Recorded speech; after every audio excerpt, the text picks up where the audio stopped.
I think with all quarterbacks, you try to find that right blend, right? I don't think you can play this game completely by the book, and don't think you can play this game completely like a cowboy, right? You got to have the blend of both, and that's something we try to instill in our guys. And I would say Shedeur has some ability to play within the framework of the offense, just like Dylan has some ability to play free and create plays. And it's Tommy Rees, the Cleveland Browns offensive coordinator, just gave one of the more interesting press conferences of the NFL season, and what he stated about Shedeur Sanders is full of hidden meanings that explain everything you need to know about the awful circumstance this bright young quarterback is in. Rees said all the usual things coaches say about boosting confidence, customizing game plans, and putting process before results. But if you really pay attention to the words he uses, the examples he gives, and most importantly, the things he clearly doesn't say, you get a much more complicated and honestly disturbing picture of how Cleveland is dealing with their quarterback situation, and whether Shedeur Sanders will ever get a real chance in this organization. Tommy Ree started his media availability by talking about how he works with young quarterbacks. His method seems reasonable on paper. He stressed that the most important thing with any quarterback, especially young ones like Dillon Gabriel and Shedeur Sanders, is to make them feel comfortable and confident. That includes taking ideas from diverse places, using plays they've done well in the past, getting used to the system, and calling plays that make them feel good as soon as they hear them in the huddle. The goal is to have your quarterback feel at ease when they call plays, knowing that they can carry them out while also pushing the other players to do better. This is what offensive coordinators all over the NFL will tell you about how to develop a quarterback. This method isn't at all contentious. You can't expect young quarterbacks to do well if you put them in systems they've never seen before and don't give them any help. You build on what they already know, give them more responsibility over time, and make an environment where they may naturally gain confidence over time.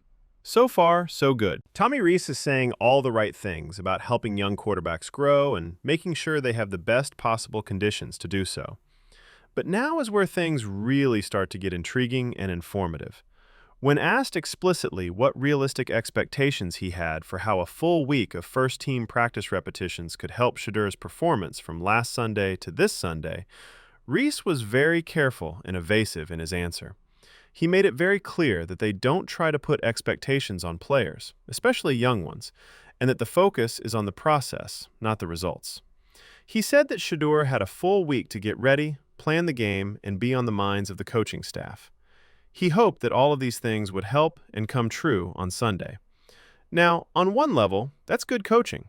You don't want to put further stress on a young quarterback by making public performance goals that he might not be able to reach. Expectations set by the media might be heavy and not helpful. But there is something else going on in Rees's answer that we need to look at more attentively.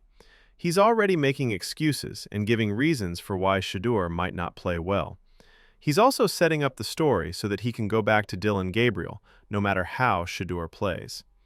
You don't have faith in your player. That's making sure you're ready for everything and lowering your expectations before the game even starts. When the debate turned to Shedeur's first game against the Baltimore Ravens, Tommy Rees was surprisingly nice, which is very different from how the coaching staff has usually talked about the rookie quarterback.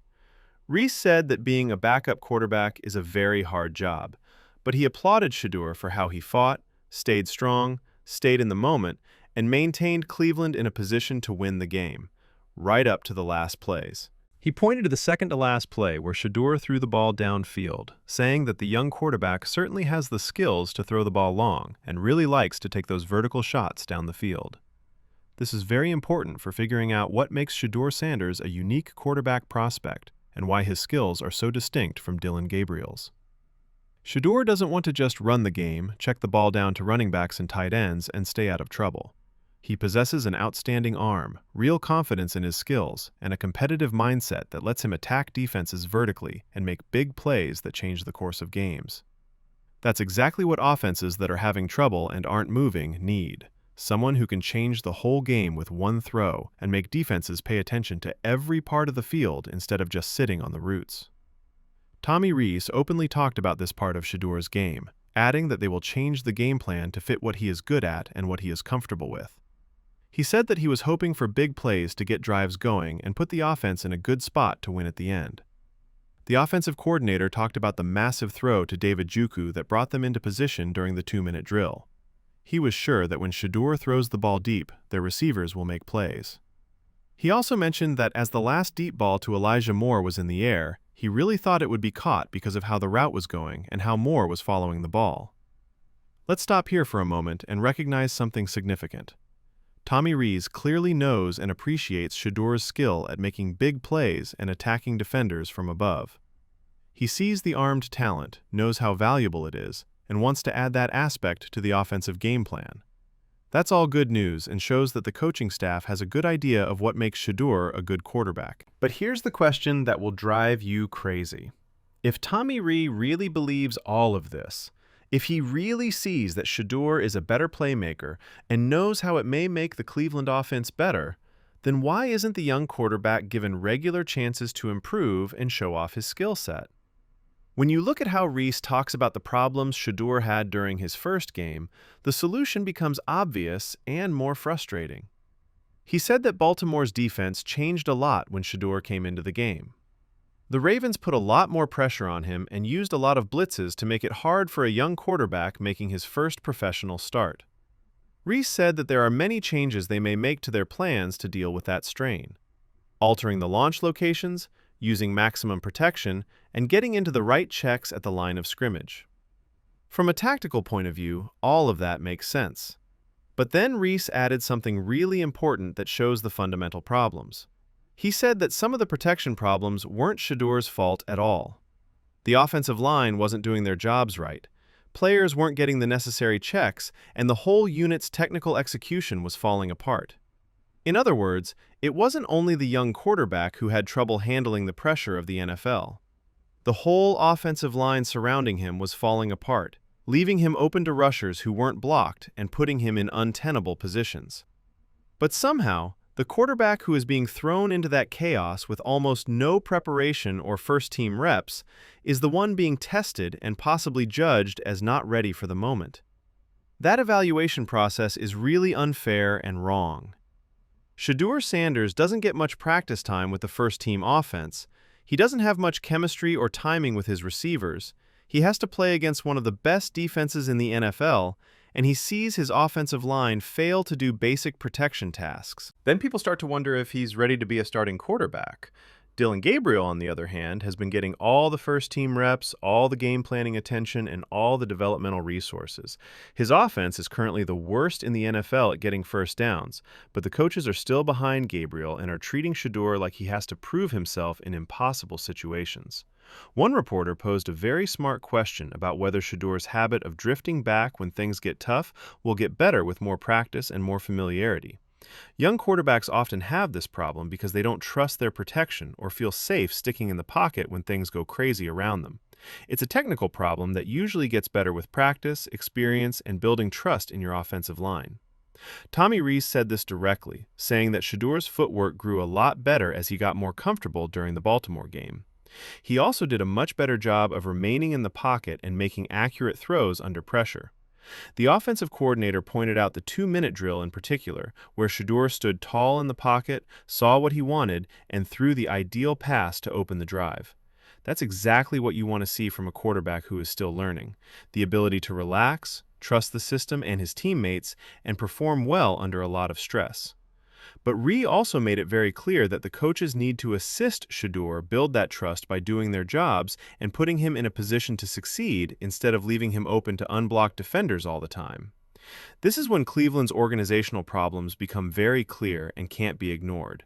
People are asking Shedeur Sanders to do well with an offensive line that can't even do simple tasks. Receivers who have dropped a lot of catchable balls at important times. A game strategy that seems to fluctuate a lot depending on which quarterback is playing.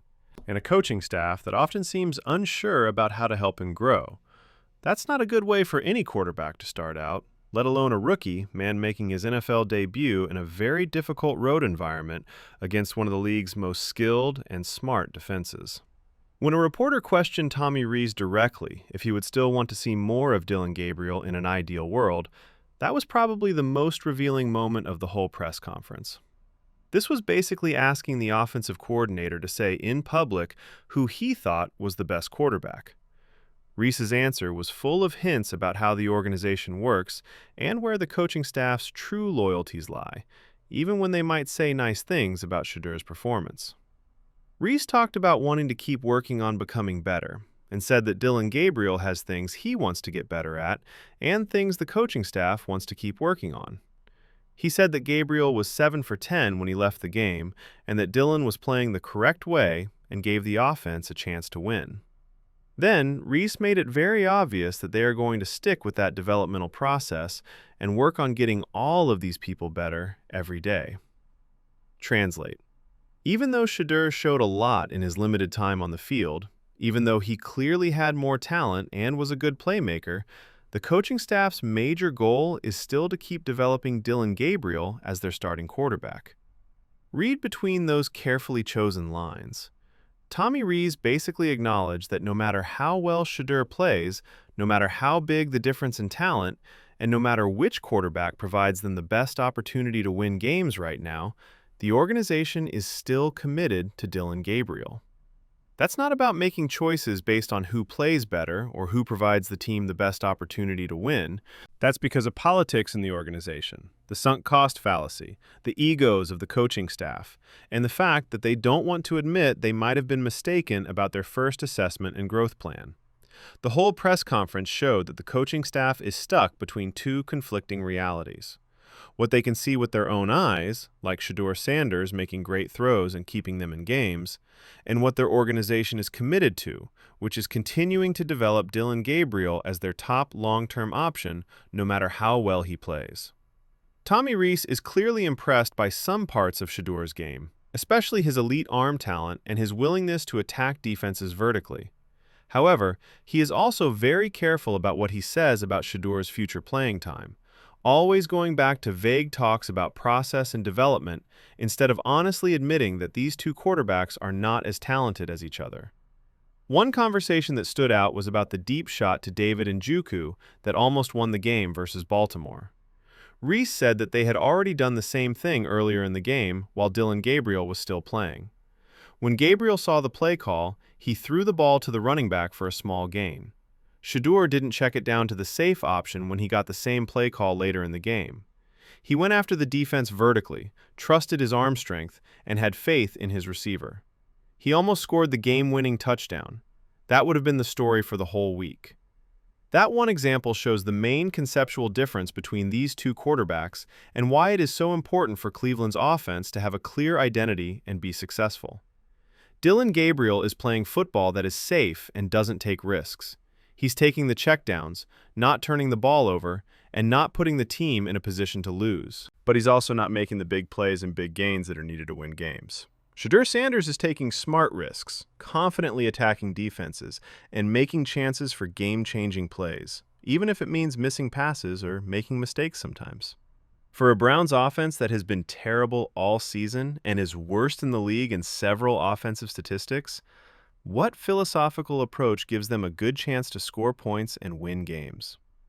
Tommy Ree also talked about how Cleveland's offensive is presently dead last in the NFL when it comes to getting first downs, with an average of just over 4 yards per first down play. That number is terrible for any offense because it means you're always caught in second and long and third and long situations when the defense can go all out and attack aggressively. When you regularly fail to get big gains or explosive plays on first down, you put your quarterback in positions where they have to make great plays just to keep drives going and the offense on the field. The offensive coordinator said that there are probably several reasons for this systematic failure, such as missed chances in both the run and pass games. But this is the most important question that has to be posed. If your offense is this bad and you're not even able to move the ball and set up manageable down and distance scenarios, why not try something completely different? Why not let the quarterback with the clearly better arm skill go free? He can make big plays and explosive gains that really move the chains and put your offense in a position to succeed. Tommy Ree kept coming back to the same points during the whole press conference. Making Shadur feel at ease, customizing the game plan to his abilities, increasing his confidence, and always putting process before outcomes. Any good coaching staff should stress all of those things as vital parts of developing a quarterback. But they also seem more and more like clever ways to stall, carefully planned ways to avoid making any firm decisions about the future of the position, while keeping the organization as flexible as possible so that the coaching staff can go back to Dillon Gabriel whenever they want, no matter how well he plays. For anyone who is viewing this situation from the outside, the most irritating thing is that Shedeur Sanders has done everything that could reasonably be asked of him. He stepped into a situation that was impossible, against one of the best defenses in the league with almost no real preparation, and he kept his side in the game and in a position to win. He made a lot of big-time throws when the pressure was on. He showed calmness, strength, and a will to win. He demonstrated exactly the kind of playmaking skills and attacking mindset that this stagnated offense needs to get back on track. And he got a big reward from the organization for all of his great work. There is still confusion regarding his job. The coaching staff is being conservative with their expectations, and public remarks strongly suggest that they are seeking for reasons to go back to Dillon Gabriel instead of reasons to stick with the clearly better quarterback. Browns fans deserve a lot better than having to watch their coaches try to avoid saying what everyone else can see. Shedeur Sanders needs to leave Cleveland as soon as he can. This group will never give him the fair chance he needs. They will never structure the offense around his special skills. They will never be as committed to his growth as they should be. For a rookie quarterback attempting to make a name for himself in this league, the lack of chemistry with receivers, the constant failures of the offensive line, and the inability to completely invest in his success all make for a poisonous atmosphere. If you're as upset as we are with how Cleveland handled Shedeur Sanders, hit that like button right now. This organization is treating this young man very badly and won't even admit what's right in front of them. Let us know what you truly think about Tommy Rees's carefully worded non-answers and whether you think Shedeur will really get a fair chance to win this starting job by leaving a comment below. If you haven't already, please subscribe to this channel and switch on notifications. We're going to keep an eye on this issue and call out the Browns for their ongoing organizational problems and bad quarterback management. Shedeur Sanders is a real star in the making, and when this great young quarterback finally gets the chance he really deserves, it will be a huge loss for Cleveland and a huge gain for some other savvy team. Until next time, stay true to yourself and ignore the haters.